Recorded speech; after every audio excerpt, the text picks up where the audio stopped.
पूरी ताकत के साथ कल हमारी पार्टी पूरे बिहार में पुतला दहन की थी। यह साबित हो गया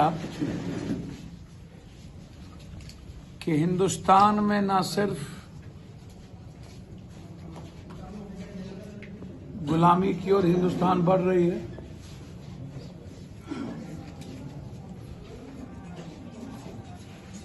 यह भी साबित हो गया कि हिंदुस्तान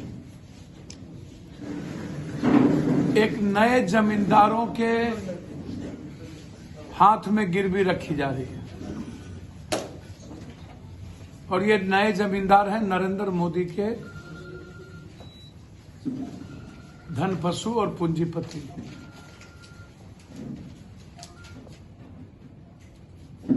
वॉइस पे वोटिंग, बारे बार पूरा देश एक तरफ। मोदी जी,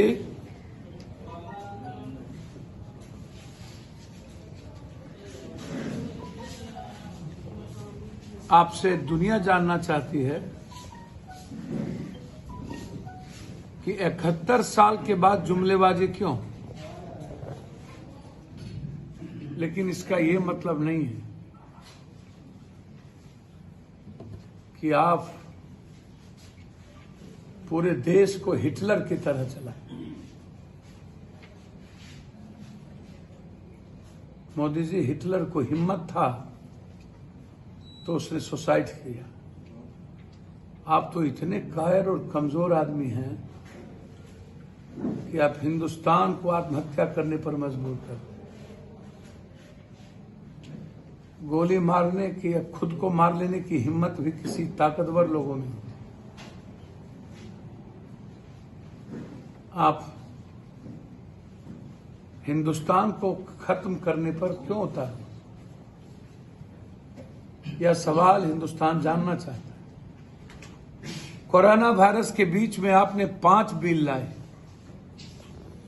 इसीलिए आपने ये बिल लाया ताकि सोशल डिस्टेंस पॉजिटिव के डराकर और corona virus act, lockdown act के तहत हम जनता की आवाज को दबा पाएंगे। जनता सड़कों पर नहीं होगी, लोग रोडों पर नहीं उतरेंगे। पहला आपने बिल लाया, मजदूर के अधिकार कानून को समाप्त कर दिया और उस वक्त भी ठेकेदार और पूंजीपतियों के हाथ में पूरी मजदूरों को गिरवी रख दी। बिहार के किसानों की आत्मा को पहले ही मार दी थी यूएसपी के सवाल पर, जब इन्होंने खरीदारी को बाजार से चीजों से अलग कर दिया था।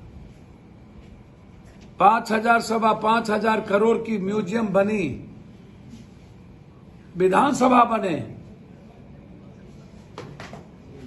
गांधी मैदान के बगल में भवन बने, लेकिन एक कोल्ड स्टोरेज नहीं बना, एक अनुमंडल पर बाजार समिति का निर्माण नहीं हो पाए, एक बड़े गोदाम किसानों की संपत्ति को रखने के लिए नहीं बना पाए।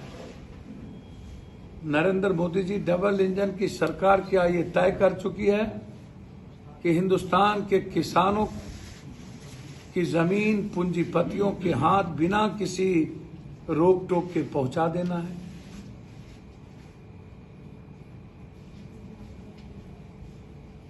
क्या पूरे लघु और सीमांत किसानों को आपने पूंजीपतियों के हाथ मरने पर मजबूर कर दिया?